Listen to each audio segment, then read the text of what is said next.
Welcome back to the channel, fellow cultivators.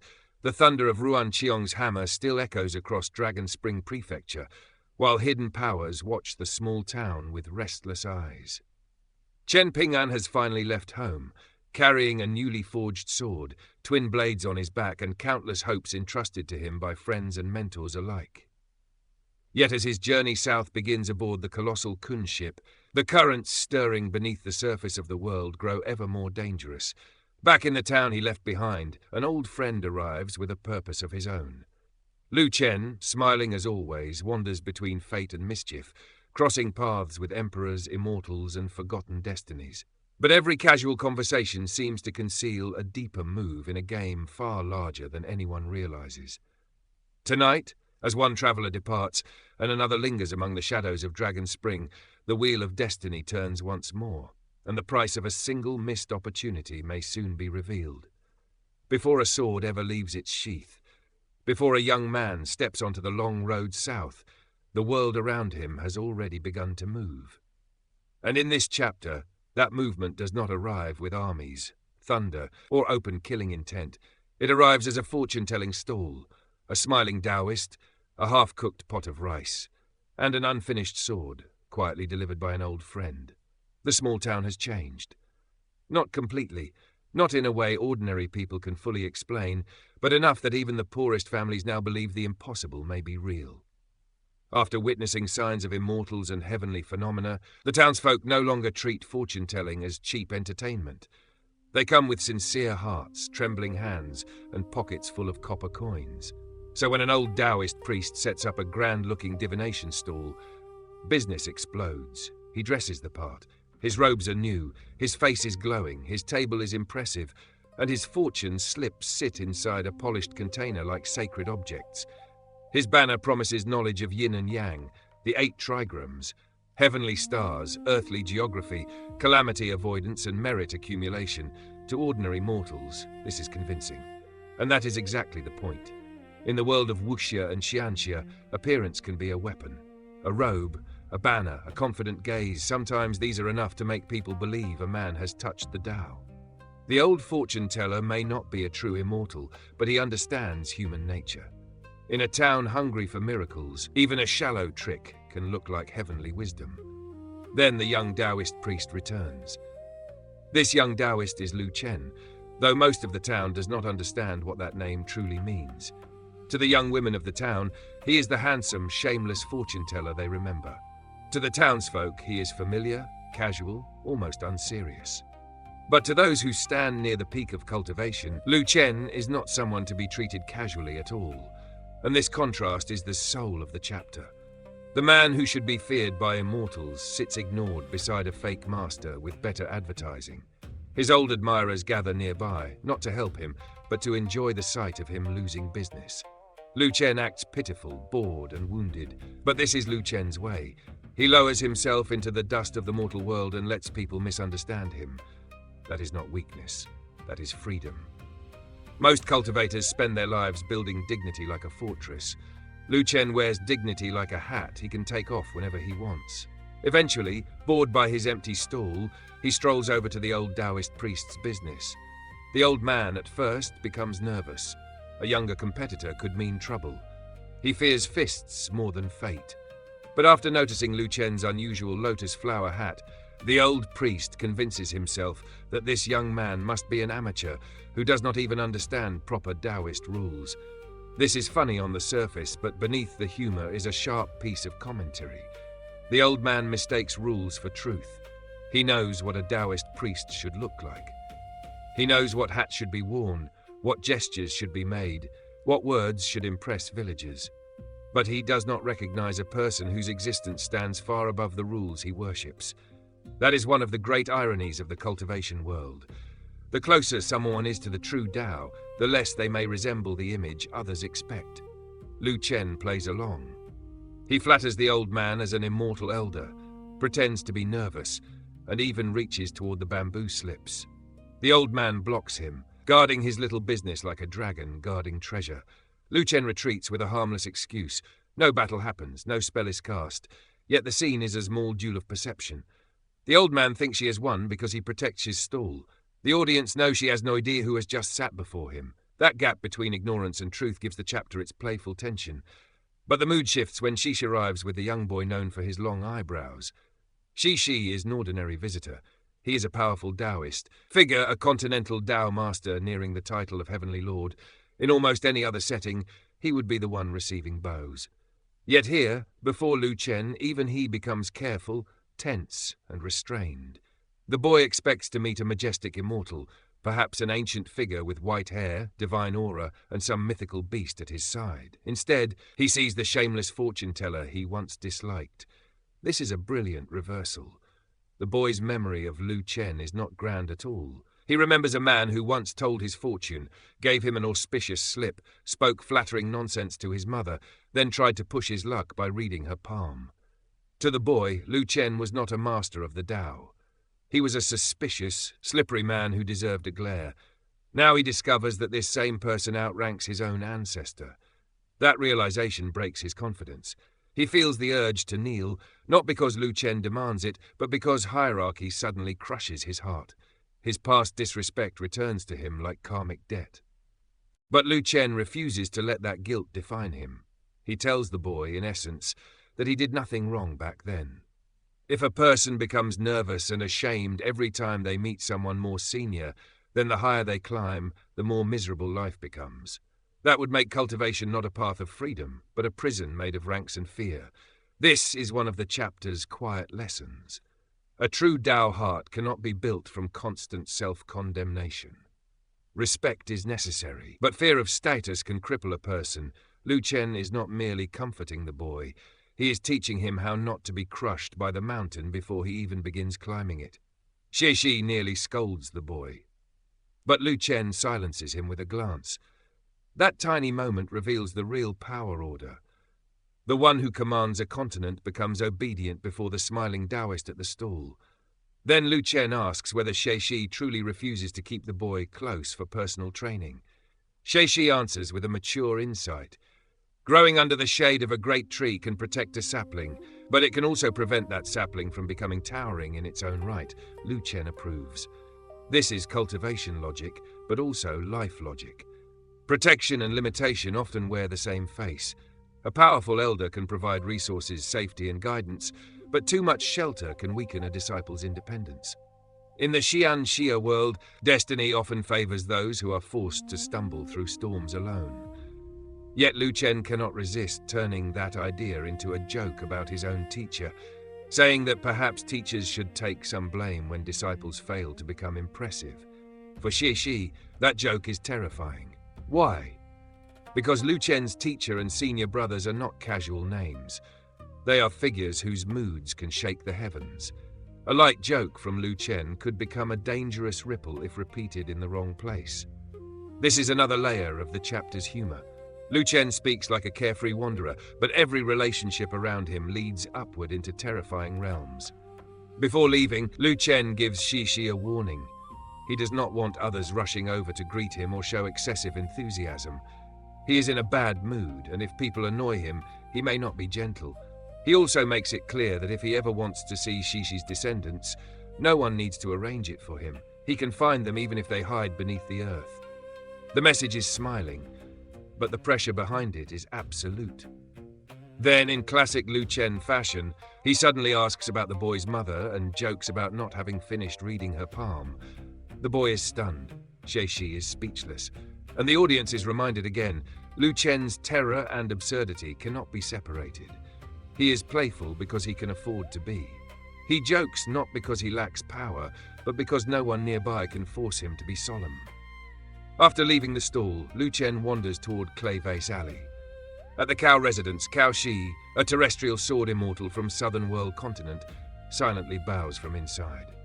Even the fiery red fox lowers itself in fear. Lu Chen does not stop. He does not acknowledge them. Sometimes the greatest display of status is not accepting worship, but ignoring it. He goes instead to the neighboring courtyard, where Ji Gui is basking in the sun. Ji Gui, also known by the name Wang Ju, is not an ordinary young girl. Her existence carries secrets tied to dragons, ancient fate, and the broken order of the world. But she hides behind the face of a servant girl, sharp-tongued and shameless in her own way. Lu Chen greets her, reminding her that she and Chen Ping'an once visited his stall. She pretends not to remember. This exchange quickly becomes a battle of mischief. Lu Chen smells rice cooking. Jigui denies it. To prove him wrong, she walks into the kitchen, pulls out the firewood, and ruins the cooking halfway through. That single act tells us more about her personality than a long explanation could. She is not weak, she is not obedient, and she does not like being read. Lu Chen says he has not come for Chen Ping'an today. He has come for her. When he calls her Wang Ju, the mask tightens. Jigui threatens him through the names of others.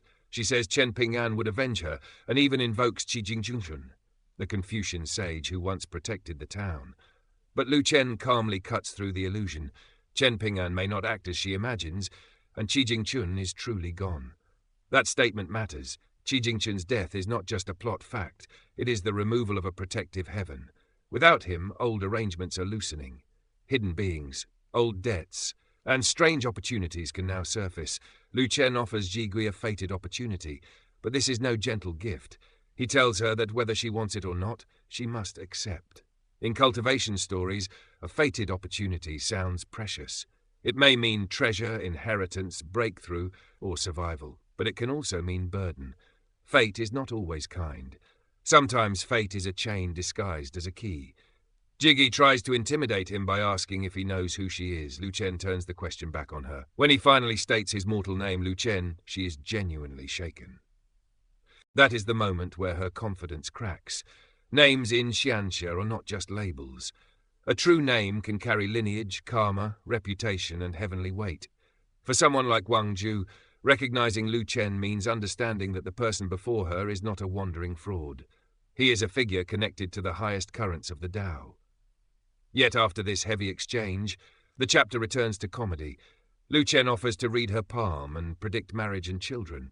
Jigui counters by asking whether he can simply eat instead of doing palm reading. He accepts. The mighty Taoist climbs over the wall and goes to finish cooking the half-raw rice himself. This scene is strange, funny, and meaningful all at once. A being capable of pressing fate onto an ancient dragon-like existence is now blowing into a stove like a hungry traveller. It shows the special flavour of Unsheathed. The sacred and the ridiculous live side by side. Heavenly secrets may be discussed over a kitchen fire. Meanwhile, far from this teasing game, Ruan Qiong is forging inside the sword furnace. The atmosphere changes completely. If Lu Chen's scenes are mist and riddles, Ruan Qiong's scene is iron and thunder. Sparks fill the room without dispersing. The forge becomes almost like a sealed world, a place where metal, fire, and martial will are being forced into destiny. Ruan Qiong stands there holding an unfinished sword. It has no scabbard. Its edge has not yet been sharpened. To ordinary eyes, even to many sword cultivators, it would appear plain. But that plainness is the point. This sword has not yet revealed itself. Before being sharpened by a dragon-slaying platform, it hides its true nature. And that matters because Chen Ping'an is about to travel south through dangerous lands. If great demons notice what the sword truly is, the journey may become a death road. Ruan Qiong instructs Weibo to take Ruan Qiong to Downtrodden Mountain and deliver the sword. His message for Chen Ping'an is blunt. Leave quickly, go to Oxhorn Mountain, board the ferry south, and do not court death by provoking great demons. This warning is very important for power scaling. Chen Ping'an has grown, yes, his martial foundation is no longer fragile, but he is still far from invincible.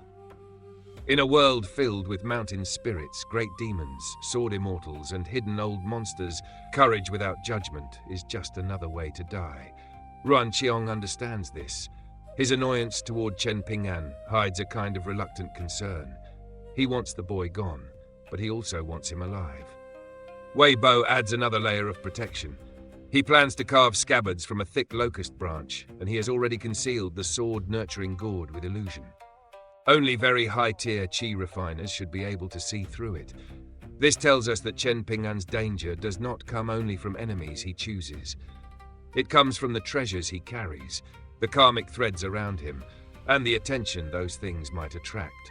For cultivators, carrying a treasure is never simple. A treasure protects you, but it also announces that you are worth robbing. Weibo then uses the fortune of his mountains and rivers to transport himself and Ruan Qiong to Downtrodden Mountain. Chen Ping'an is already prepared. This detail is quiet, but emotionally powerful. In earlier journeys, Chen Ping'an carried heavy baskets, tools, and the stubborn habits of a poor mountain boy. Now, with 15th as a pocket treasure, his belongings are lighter. He no longer needs to burden his back the same way. He has 2 flying swords, treasures and companions watching from behind the scenes. But he feels strange. That feeling matters because Chen Ping'an is not someone who instantly becomes comfortable with fortune. He is used to hardship. He is used to walking with weight on his shoulders and a machete in hand, cutting open the path step by step. Now the world is giving him immortal tools. But his heart is still shaped by old roads. Ruan Qiong gives him the sword and passes along her father's warning. Then she gives him an embroidered bag filled with peach cakes. And this is where the chapter lands its emotional balance. On one side, great Taoists, dragon secrets, hidden fated opportunities, sword furnaces, demon warnings, and a journey toward the south. On the other side, peach cakes. That small gift is not small at all. For Chen Ping'an, human warmth has always mattered as much as immortal opportunity. A sword may help him survive, but kindness helps him remember why survival is worth it. Ruan Qiong's gift carries a softness that the forge cannot produce. So what does this chapter truly accomplish? It gathers the invisible hands pushing Chen Ping'an forward. Lu Chen moves through town like a laughing shadow, touching fate where others cannot see it. Jigui is forced closer to a destiny she may not want. Shi and Long Eyebrows are reminded that true seniority is not always wrapped in solemn dignity. Ruan Qiong and Weibo prepare protection for Chen Ping'an's dangerous road, and Ruan Qiong, with a sword in one hand and peach cakes in the other, delivers both survival and warmth. This is not a chapter about a battle. It is a chapter about preparation. The sword has not yet been sharpened. The road has not yet shown its teeth. The demons have not yet appeared. But every important figure seems to know one thing. Once Chen Ping'an leaves, the game becomes far more dangerous. And now the question is not whether he will go south. The question is whether this young man carrying hidden treasures, unfinished fate, and the kindness of old friends can reach Stalactite Mountain before the mountains and rivers discover what he truly holds. A sword was being born beside the Dragon Whisker River. And when a true sword is born in the world of cultivation, it is never just iron meeting flame. It is heaven listening. It is demons trembling. It is every hidden master in the surrounding mountains raising their eyes, wondering whether this single weapon will change the balance of fate. For several days, Dragon Spring Prefecture had become restless. On distant peaks, chi refiners gathered like birds watching a storm. On newly built towers, on cliffside pavilions, even on that terrifying bridge suspended between mountains, people stared toward the blacksmith shop by the river. There, sage Ruan Qiong worked his furnace with an aura so fierce that the hammering sounded less like craft and more like thunder, striking the bones of the earth. The ordinary people could only gossip about it. Convicts from the Lu Empire, refugees, great Li soldiers supervising them, all of them whispered the same question. Would Ruan Qiong's sword-forging call down a heavenly omen? But for demons and mountain spirits, this was no entertaining rumor. It was pain. The weaker fiends felt as if their bodies were being placed inside the furnace with the sword itself. Even protected by the fortune of the mountains and rivers, they could barely endure the pressure. And that tells us something important. Ruan Qiong was not merely making a weapon. He was forcing a sword into existence with such authority that the surrounding world responded. In Xianxia terms, this is the difference between a blacksmith and a sage. One shapes metal, the other negotiates with heaven and earth. While this storm gathered by the river, Chen Ping'an was preparing to leave. Inside the bamboo building on Downtrodden Mountain, he had already packed everything he needed. His destination was the ferry station at Parasol Tree Mountain, where cultivators would depart on long journeys far beyond Dragon Spring Prefecture. He had seen that strange mountaintop before with Weibo, a summit cut flat, wide and empty, clearly prepared for something far beyond ordinary travel. Chen Ping'an did not know exactly what kind of ferry would arrive there, but he knew one thing clearly. He had to go south. Before leaving, Ruan Qiong gave him peach cakes. Chen Ping'an accepted them naturally, because between these two young people, gratitude was often quiet and simple. He had also tried to repay Ruan Qiong in a much larger way, asking Wei Bo to offer treasured scripture mountain to the swordsmith. The result was almost comical. Wei Bo returned looking miserable, carrying back only Ruan Qiong's furious rejection. In plain meaning, the sage told Chen Ping'an to get lost as far away as possible. This moment is small, but it reveals Chen Ping'an's character very well. His kindness is sincere, but he is still learning that goodwill cannot be forced onto others. Repayment is not always about giving the biggest thing immediately. Sometimes, in the cultivation world, debts of kindness must wait for the right season. So Chen Ping'an adjusted. Instead of forcing a mountain onto Ruan Qiong, he arranged something gentler. He asked Wei Bo to hire skilled dessert chefs for his pastry shop, and he told the little boy in azure and the little girl in pink to let Ruan Qiong know that she could eat there for free whenever she wished. That is very Chen Ping'an. He cannot yet move heaven with one sword strike. He cannot yet protect everyone with overwhelming power, but he remembers kindness. He turns gratitude into practical, warm, human things. The two little spirits wanted to follow him. The little boy in azure had his own dramatic reasons. He feared that without Chen Ping'an around, someone might casually crush him one day, leaving Chen Ping'an to return only to burn incense at his grave. Of course, beneath all that exaggeration was another desire. He had recently advanced in cultivation and wanted to roam the outside world again, to recover the heroic face he felt he had lost in Dragon Spring County. The little girl in pink had a quieter reason. She saw herself as Chen Ping'an's attendant, and the thought of her master traveling alone made her feel useless and guilty. But Chen Ping'an refused them both. The little boy tried everything, crying, shouting, kneeling, making wild threats, creating a whole performance worthy of a traveling opera. Yet Chen Ping'an remained firm. Downtrodden Mountain needed them. The bamboo building needed them. And perhaps most importantly, they needed time to cultivate safely. This decision shows that Chen Ping'an is already thinking like someone responsible for a household, not just a lone wanderer. He is not taking companions for emotional comfort. He is placing people where they are safest and most useful. Before departure, Wei Bo reminded him about the old man upstairs. The barefoot old martial expert was still angry. Chen Ping'an knocked and announced that he was leaving. The old man, sitting cross-legged inside, was clearly frustrated. He still wanted Chen Ping'an to reconsider his offer, but Chen Ping'an refused again. He could not delay. The old man mocked him as cowardly. And on the surface, perhaps it looked that way. Chen Ping'an was turning down a rare chance. A chance to witness a supreme battle, to comprehend fist intent, and perhaps even step into the fourth tier in one breath. But this is where the chapter becomes deeper than a simple farewell.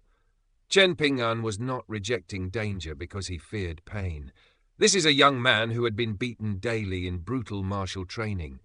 Walking near the edge of life and death until suffering became normal, he was rejecting temptation because he understood consequence. That is a much rarer form of courage. Outside, Ruan Qiong waited by the bamboo railing.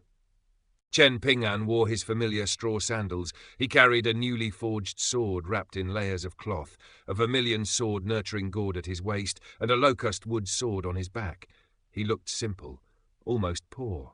Yet in that simplicity was the beginning of a legend. He wanted to say something meaningful to Ruan Qiong, but words failed him. In the end, he only told her to take care. Ruan Qiong smiled faintly and nodded. There is no grand confession here, no melodrama. But that restraint is exactly what makes the moment feel alive. In wuxia, not every bond is spoken aloud. Some emotions are carried like a sword in its sheath, hidden, quiet, but very real. Chen Ping'an then reminded the little boy and little girl to cultivate properly and avoid reckless trouble. He had already arranged with Wei Bo that if danger truly came, the bamboo building could be moved to Cloud-Draped Mountain by divine means. The old senior would also help watch over the place. The little boy, usually noisy and shameless, could not even bring himself to complain this time. The little girl clung to Chen Ping'an's sleeve and cried. and Chen Ping'an, before leaving, looked into the distance with regret. His departure was too rushed. He had no time to return to his old home in Clayvase Alley, no time to visit his parents' graves. That pain remained in him, but he swallowed it, because this journey south was not a personal outing. It was part of a larger arrangement involving Old Man Yang, Ruan Qiong, and Wei Bo. It was tied to hidden transactions, old debts, dangerous schemes, and the increasingly unstable fate of Dragon Spring Prefecture. Chen Ping'an did not understand all the details, but Li Shisheng had advised him to leave quickly, and that alone was enough for him to trust the decision. Wei Bo placed a hand on his shoulder and warned him that the movement might make him dizzy. Chen Ping'an smiled. After the training he had survived, dizziness was nothing. Still, as he looked at Ruan Qiong and the two little spirits one last time, there was a strange emptiness in him. The daily suffering of martial training had been unbearable, but now that it was ending, he felt the absence of it. This is the heart of a true martial artist beginning to form, someone who fears pain less than he fears losing the path forward. Then Wei Bo activated his divine movement. No wind, no flash, no dramatic explosion. One moment they were on downtrodden mountain. The next they were gone. After they vanished, the little girl in pink quietly told Ruan Qiong that Chen Ping'an would surely think of her in the future. The little boy in azure, chewing on a snake gall pebble, immediately began adding nonsense, claiming that Chen Ping'an even called Ruan Qiong's name in his dreams. Ruan Qiong knew he was lying, but she still smiled. And that smile is important. For all the great forces moving in this chapter, sages, immortals, mountain gods, hidden schemes, the story still leaves room for young feelings, awkward farewells, and gentle warmth. That contrast is one of Unsheathed's quiet strengths. Wei Bo and Chen Ping'an appeared at the foot of Parasol Tree Mountain. Before climbing, Wei Bo briefly left and returned with a strange locust wood scabbard designed to hold two swords. Chen Ping'an placed both the wrapped sword and the locust wood sword inside. Now he looked different. Twin swords on his back, wine gourd at his waist, straw sandals underfoot. At last, he carried the silhouette of a wandering sword cultivator. Wei Bo circled him and teased that he looked quite good. Chen Ping'an grinned, and for a moment, the weight of fate felt lighter. As they climbed, another detail surfaced. The barefoot old man had struck Chen Ping'an 31 times with the deity drumming technique, not 30.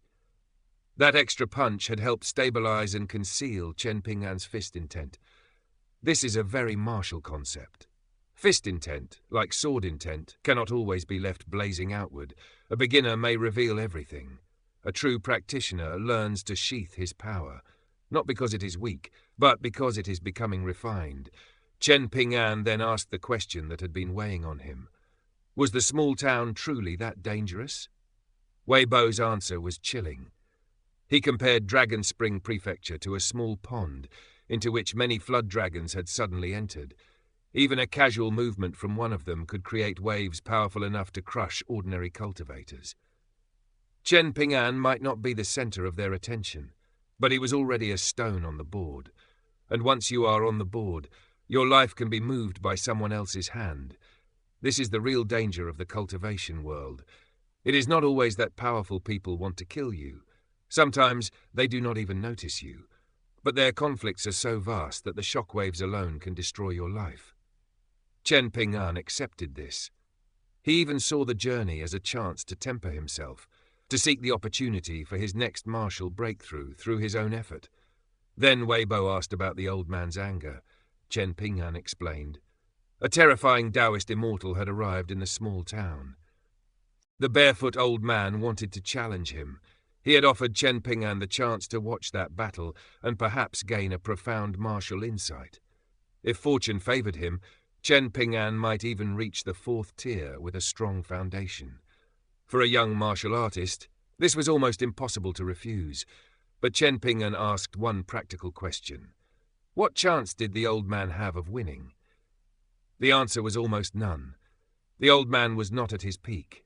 Even at his peak, victory was impossible. Yet he still wanted the fight because one of his life's greatest wishes was to test himself against a supreme Taoist immortal, someone connected to the legendary figure known as True Invincible. For him, the battle was not about survival. It was about measuring the distance between himself and the summit of the world. This is the pride of a martial madman. To ordinary people, it sounds foolish. To cultivators of that level, it may be the only way to die without regret. But Chen Ping'an saw the trap hidden inside the opportunity. If that battle erupted, the plans of Old Man Yang, Ruan Qiong, and Wei Bo could collapse. The disturbance might expose secrets buried inside the broken jewel small world. Once chaos began, every hidden expert would rush to seize advantage.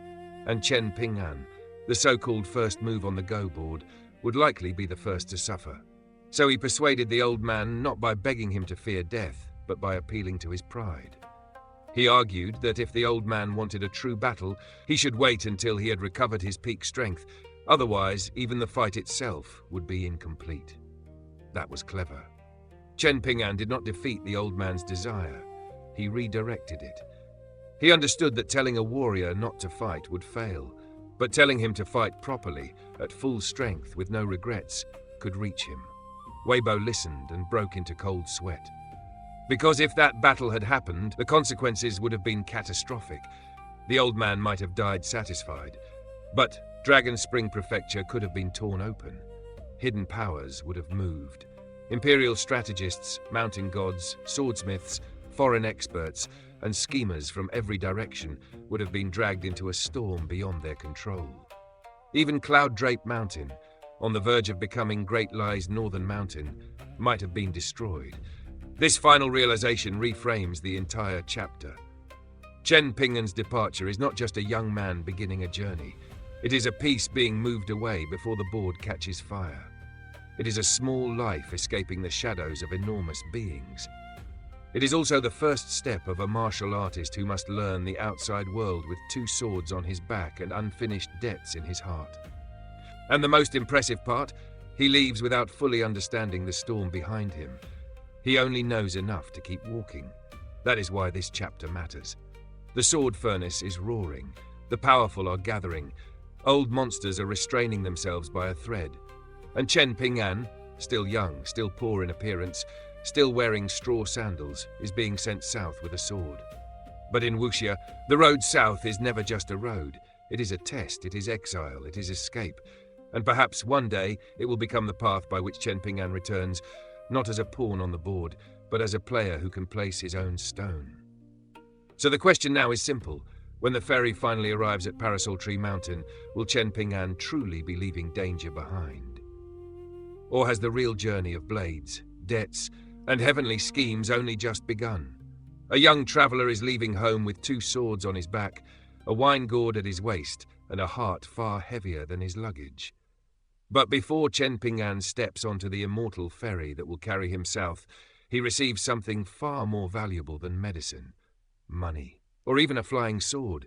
He receives a lesson in the way the world truly works, not the world of mountains and rivers, not the world of sword cultivators and divine beasts, but the hidden world of favors, status, friendship, and appearances. And in Xianxia, that world can be just as dangerous as any battlefield. As Chen Ping'an prepares to leave Dragon Spring Prefecture, Wei Bo walks beside him like an elder brother, a mountain god, and a cunning strategist all at once. At first, their conversation seems light and playful. Wei Bo jokes that if he had known what would happen, he would never have charged Chen Ping'an for the medicinal ingredients.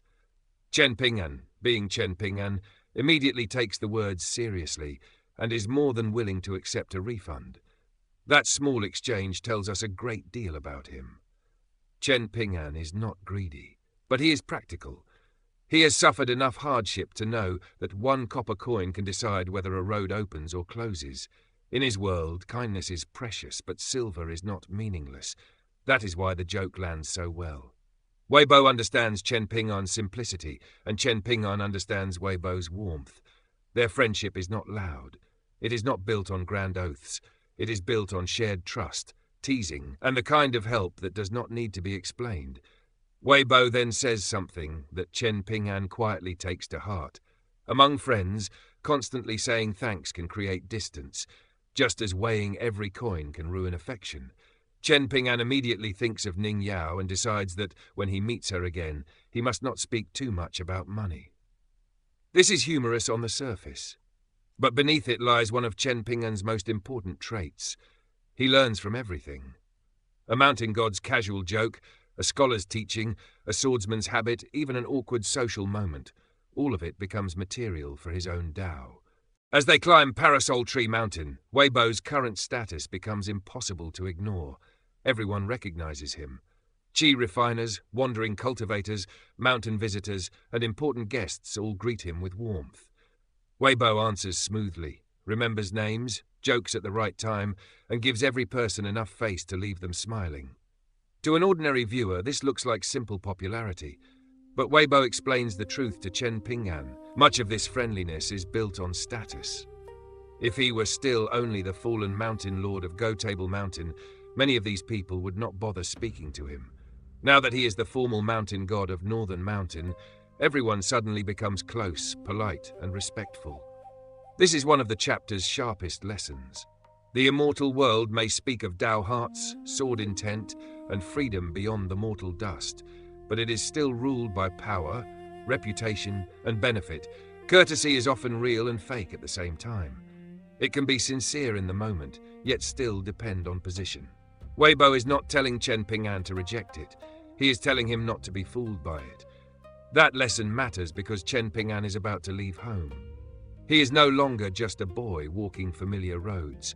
He is entering a wider world where a smile can hide calculation, a name card can be a rope, and a casual introduction can change how others treat you. And then Weibo demonstrates the lesson immediately.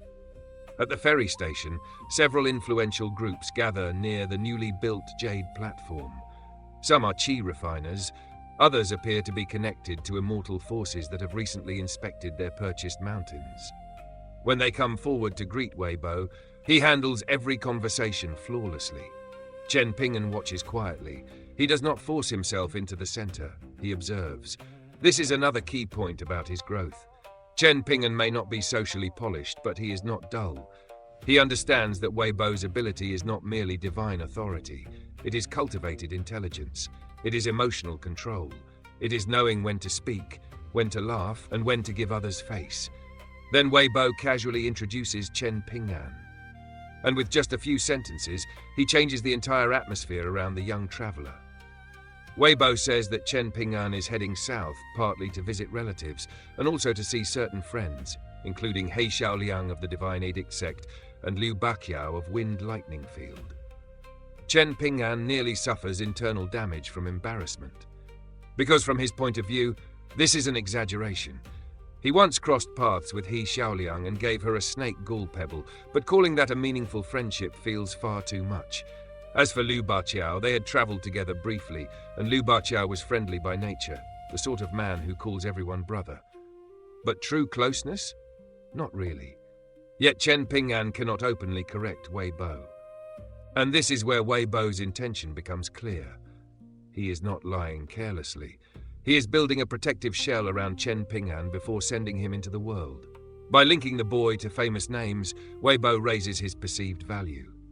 He Xiaoliang is a Taoist prodigy, a figure whose background alone can make others hesitate.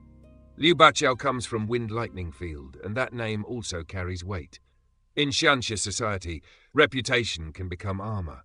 A young man may not yet have a high realm, but if others believe he has powerful connections, they will think twice before bullying him.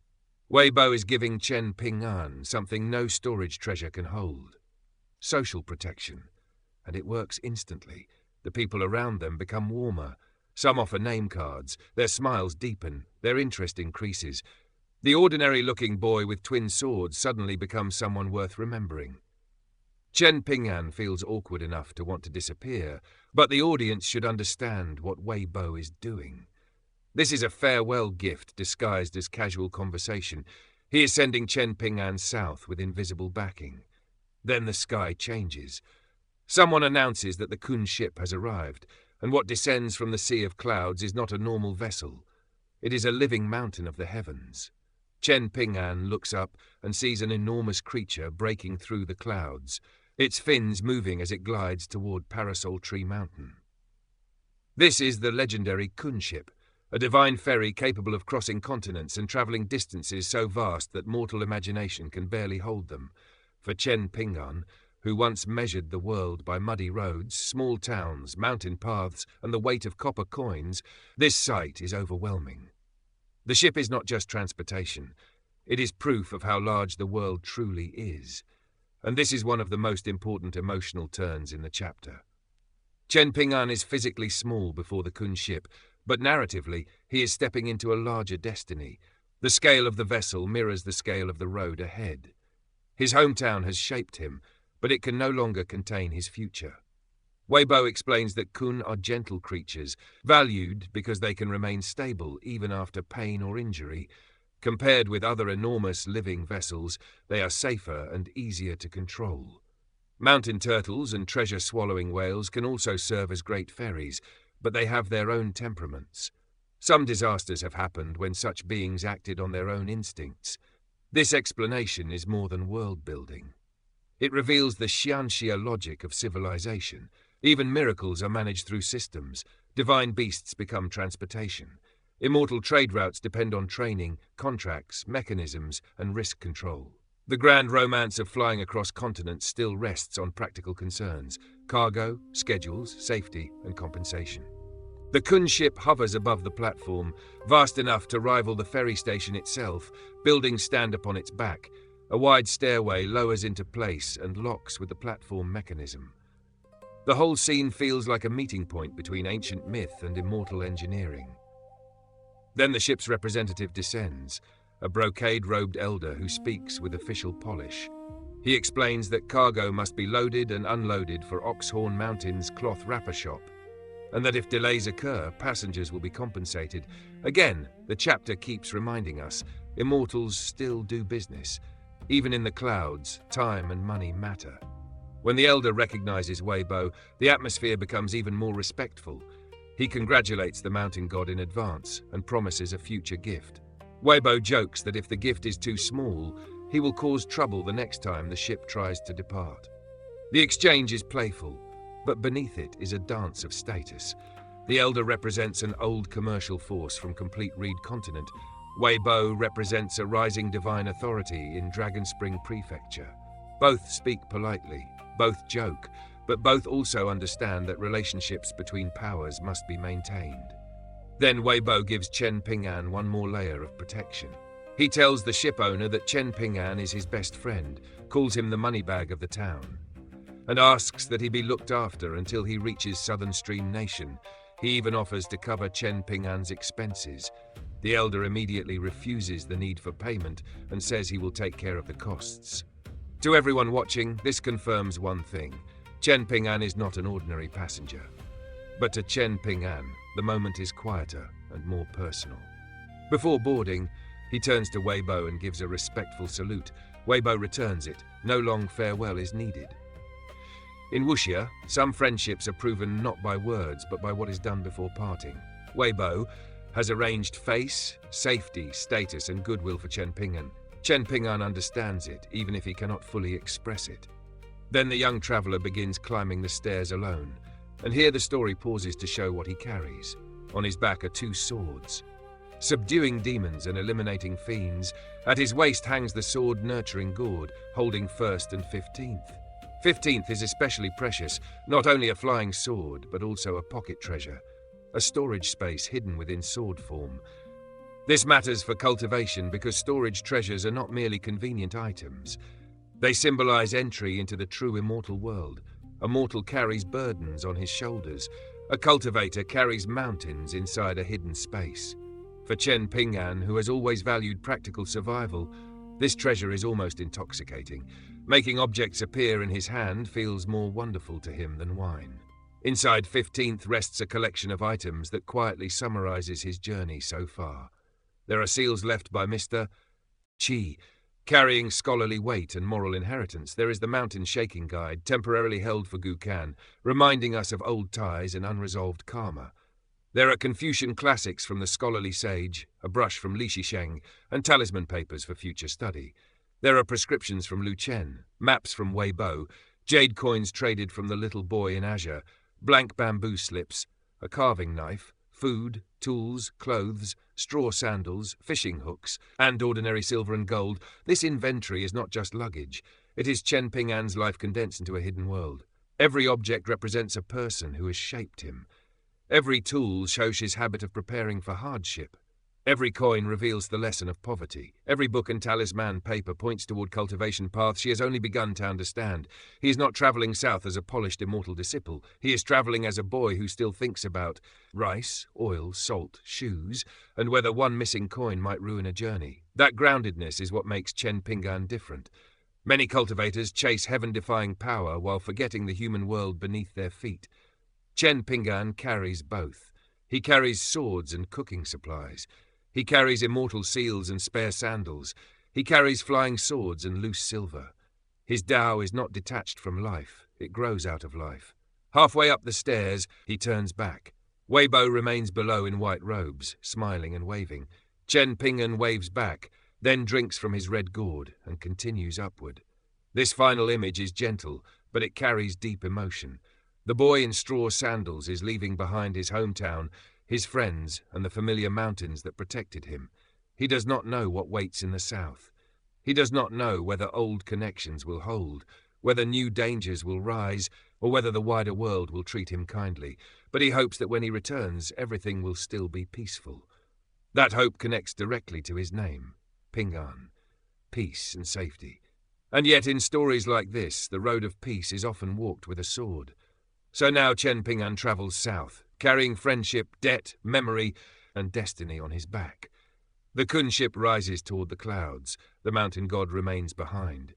And the young swordsman steps into a world where every name has weight, every favor has consequence, and every farewell may be the beginning of a legend. The question now is simple. When Chen Ping'an reaches the south, will the reputation Weibo built for him become a shield? Or will it draw even greater storms toward the boy who only wished for peace? The moon hung in the night sky, full yet distant, as if silently watching the twists of fate unfold below. In a quiet, bustling town, a young Taoist priest, Lu Chen, sat at his modest fortune-telling stall, his eagle-eyed gaze following every passerby. Despite his tireless mornings and long nights, his stall remained empty. The townspeople preferred the old Taoist with the fishtail hat, the man whose aura spoke of true immortality. People trusted the elder, not the eager youth who tried too hard to charm or impress. In the harsh economy of human attention, Lu Chen was invisible. But this emptiness wasn't without subtle victories. Lu Chen observed, learned, and practiced the art of patience. He greeted the shy and beautiful young women who passed by, offering compliments that were more than flattery. They were a dance of perception, of reading the inner desires of the heart. Though many pretended not to recognize him, a clever few betrayed their embarrassment with fleeting glances, subtle gestures, and careful smiles. In this delicate ballet of human interaction, Lu Chen honed his understanding of people, an essential skill for any cultivator, for understanding mortals was as important as understanding heaven. Then, guidance arrived, not from heaven, but from the earth itself. The old Taoist, already prosperous and wise, noticed Lu Chen's struggles. With a measured patience born from years of experience, he invited the young priest over, offering advice that was blunt yet illuminating. It was a lesson in humility and the hierarchy of Taoist traditions. Lu Chen's lotus hat, worn without lineage approval, was more than a fashion choice.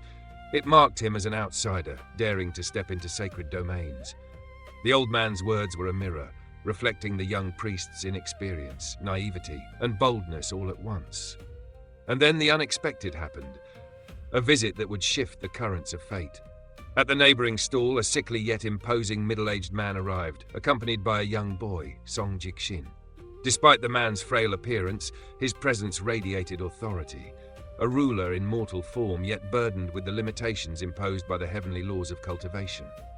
The boy, jade-faced and robed in white, carried the quiet dignity of a scion, a reminder that destiny often arrives with a companion, a witness, or a lesson. Here the narrative pivots from mundane observation to profound reckoning. The emperor of the great Li Empire did not kneel, did not grovel, because his life as a ruler was bound by laws older than his empire, rules that dictated who may cultivate and who may govern. Lu Chen, in his serene yet calculating manner, teased and analyzed the emperor's past choices, his secret cultivation, his heretical ambitions, and the perilous consequences of overreaching human limitations. This interaction was more than dialogue. It was a study of ambition and the cost of desire in a world governed by heavenly decree. The young Taoist's insight pierced deeper than any sword.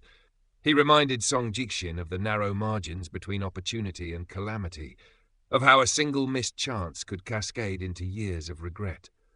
Lu Chen's words were sharp yet educational, a warning that fate is both gift and burden, and that true cultivation requires discernment, not mere action.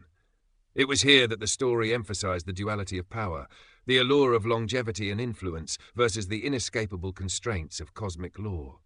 When the Emperor finally asked if Lu Chen could spare the Empire, the answer was revealing. Yes, but at a cost.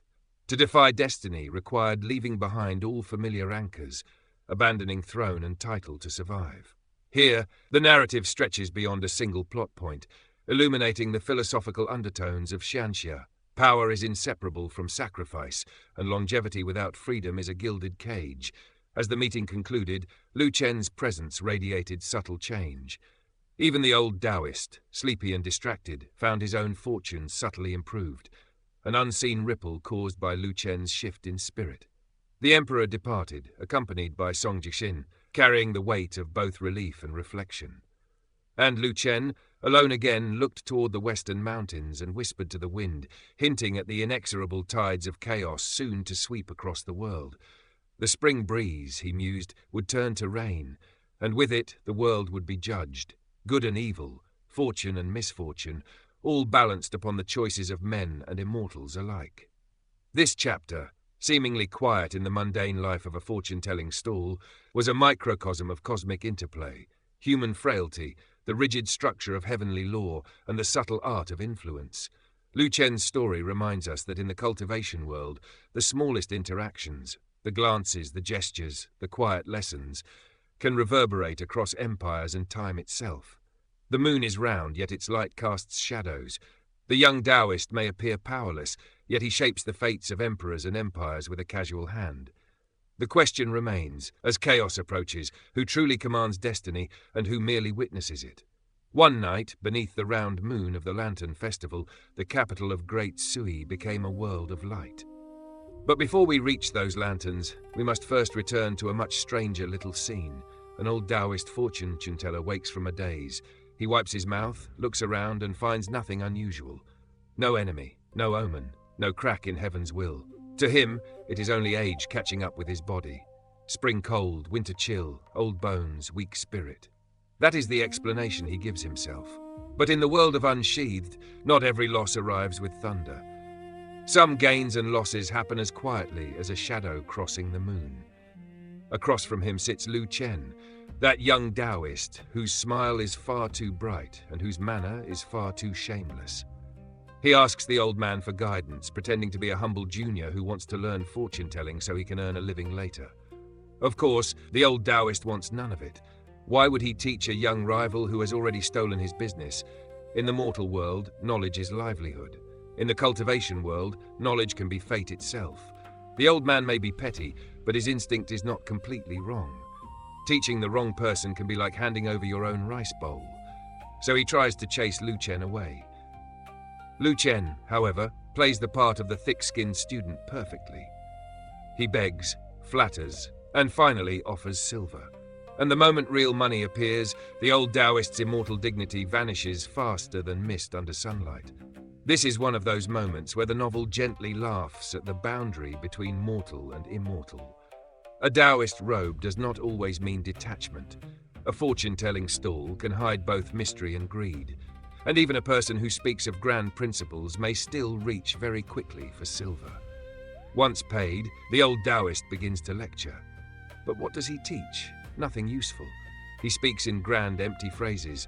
He waves around worldly experience like a banner, but carefully avoids giving away any true skill. It is the kind of wisdom that sounds profound when heard from far away, yet becomes hollow once examined closely.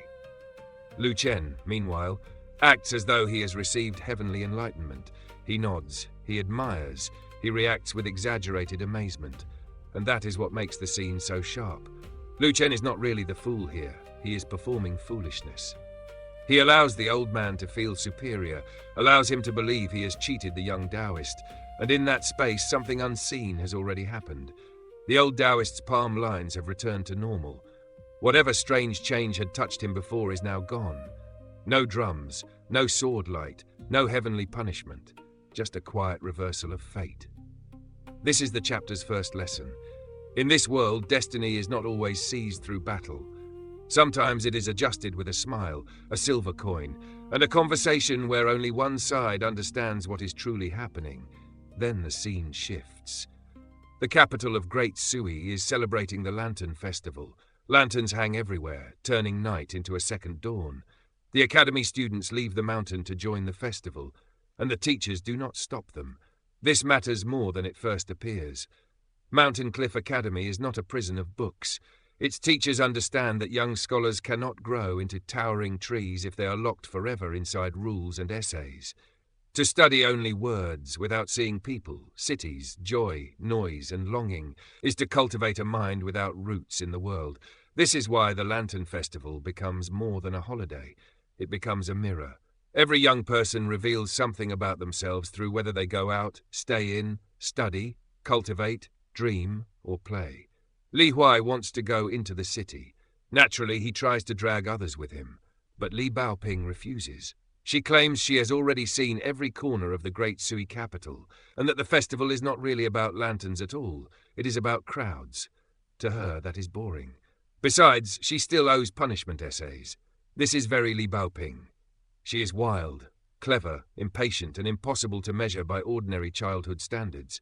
Even when punished, she treats writing like a battlefield charge. Brush raised high, spirit gathered, she attacks the paper with terrifying speed. Outside her window, an old teacher on night patrol sees her writing and does not know whether to laugh or sigh. That small scene carries warmth. The academy may punish her, but it also protects her. Her teachers are strict, yet not cruel. They see the child beneath the chaos, and perhaps after witnessing her furious essay copying, one of them even wonders whether they should reduce her punishment next time. Lin Shui also does not go out. He stays in the library, reading through the night. Yet even his calm is not completely calm. A sudden unease stirs in him, and his thoughts drift toward a beautiful young girl. For a boy who usually seems distant and cold, this is a revealing moment. His ambition is not just about cultivation, not just about books, not just about climbing higher on the immortal path. Somewhere inside his quiet Tao heart there is tenderness. He wants to study, cultivate, and become someone capable of reaching a future he can barely allow himself to imagine. That smile on his face is brief but important.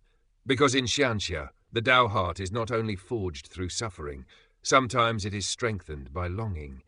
Xie, now known as Xie Lingye, also stays behind. Her situation is strange. She has become Kui Dongshan's disciple and gained access to treasures that ordinary cultivators could only dream of. But the reality is less glorious than the title. She is ordered around, made to serve tea, wash clothes, sweep floors, and endure Kui Dongshan's bizarre temperament.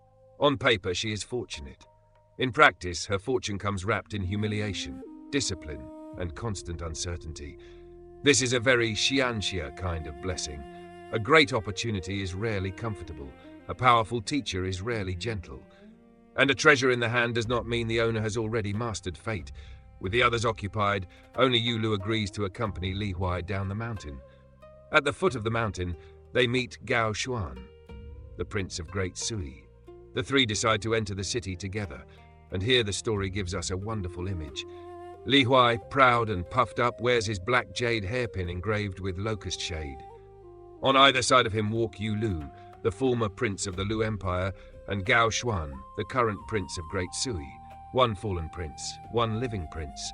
And in the middle, a noisy village boy who somehow carries the strange luck of heaven. This is not just comedy. It is fate arranging itself in a ridiculous shape. Li Huai may seem childish, but fortune gathers around him in ways that stronger and smarter people cannot explain. In a cultivation world, talent matters.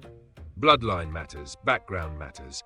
But luck, that invisible current beneath the river, may matter even more. While the city celebrates, Mao Xiaodong remains inside the academy. He refuses the emperor's invitation to the palace and studies a Go manual instead. This detail tells us much about him. Mao Xiaodong is a scholar, a guardian, and a man burdened by responsibility. Yet he is also human. He has habits he cannot abandon. Go is his weakness, his amusement, and perhaps his private battlefield. The game also reflects the larger political situation. On a Go board, every stone affects the balance. A small move in one corner can decide life or death far away. Mao Xiaodong knows this because the academy itself is now a board, and the players are terrifying. Kui Chan, the imperial preceptor of Great Li, has already cast a long shadow. The young Kui Dongshan has revealed himself too early, and Mao Xiaodong understands the danger. If Great Sui suspects Mountain Cliff Academy of being involved in hidden schemes, the academy could be dragged into a disaster. Mao Xiaodong's stance is severe. If peace cannot be preserved, he would rather strike first than let the academy be destroyed by misunderstanding. That is not cruelty, that is the burden of leadership. A true guardian sometimes has to weigh one life against an entire mountain of students, teachers, and inherited teachings. It is ugly, it is painful. But this is why Mao Xiaodong sighs and wonders why scholars have begun acting like businessmen. In his eyes, the world of learning has been polluted by calculation. The pure scholar's path has become tangled with politics, profit, survival, and bargaining. And then, in a quieter courtyard, Kui Dongshan sits beneath the eaves in white. He has hung new bells there, and they ring softly in the night breeze. Beside him kneels Xie Xie. Kui Dongshan suddenly asks whether she has a grandfather. The question is absurd. Xie Xie immediately suspects a trap. With Kui Dongshan, even nonsense may hide a blade. She begins thinking too deeply, trying to find the hidden test. Then Kui Dongshan laughs and turns it into a ridiculous joke. This is his style. He unsettles people not only with power, but with unpredictability. Around him, even a simple question becomes a mental trial. Xie Xie cannot relax, because she never knows whether she is being taught, teased, punished, or studied. Yet the final image is unexpectedly gentle. Both master and disciple look up at the night sky. The moon is full. Rich people see it, poor people see it, princes see it, students see it. Scholars, Taoists, servants, and wanderers all stand under the same light. That is the emotional heart of this chapter. The world may be divided by wealth, cultivation, status, empire, talent, and fate. But for one night, the moon belongs to everyone. And perhaps that is why this chapter feels so quiet, yet so important. There is no great battle here, no sword shattering the heavens, no immortal treasure changing hands in a blaze of divine light. Instead, we see the hidden movements of destiny. Lu Chen quietly adjusts something beyond ordinary understanding. Li Huai walks into the festival guarded by two princes without realizing how strange his fortune is. Lin Shouyi's cold heart reveals warmth. Li Baoping turns punishment into momentum. Mao Xiaodong sees the academy as a fragile stone on a dangerous go board. Xie Xie learns that being chosen by a powerful teacher may be both blessing and torment. And above them all, the moon hangs round in the sky. But the title reminds us, the moon is round and the moon is crescent. Fullness never lasts forever. Reunion gives way to separation. Peace gives way to schemes. Laughter gives way to danger. And beneath this festive night, the next move on the board is already waiting. So the question is not whether the lanterns will fade, they will. The real question is this: when the moon begins to wane, who among these young people will still be standing beneath its light?